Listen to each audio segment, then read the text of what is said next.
దేవుని నామానికి మహిమ కలుగును గాక. నా సాక్ష్యం ఏంటంటే, మా ఆయనకి 2023 సంవత్సరంలో క్యాన్సర్ వచ్చింది, నోటి క్యాన్సర్. ఫస్ట్ ఎడమ వైపున ఆపరేషన్ చేశారు. మళ్ళా 2024లో కుడివైపున వచ్చింది. ఈ రెండు దవళ్ళకి రెండు పక్కల కూడా ఆపరేషన్ చేశారు. ఆయన హీల్ అవ్వలేదు.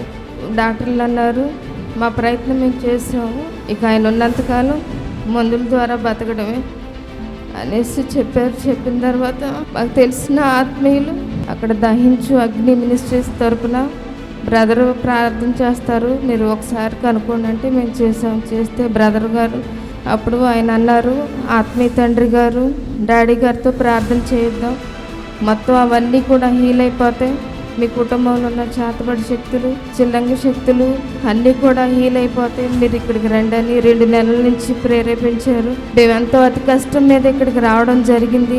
ఇక్కడ ఆరాధన ప్రార్థన వల్ల నేను ఉపవాస ప్రార్థనలో ఉన్నాం. భయంకరమైన శోధనలతో సమస్యలతో ఇక్కడికి వచ్చాం. నిన్న ఉపవాస ప్రార్థనలు చాలా వరకు హీల్ అయినాయి. మా ఆయనకి స్వస్థత వచ్చింది, నా కుమార్తెకి స్వస్థత వచ్చింది. డాడీ గారితో ప్రార్థన చేయించుకుని మా కుటుంబం అంతా ఇక్కడే రక్షణ తీసుకుని వెళ్దామని మేము వచ్చాము. ప్రార్థించిన దైవదాసులకి, మా అమ్మగారికి, సంఘస్థులందరికీ కూడా నా నిండు వందనాలు.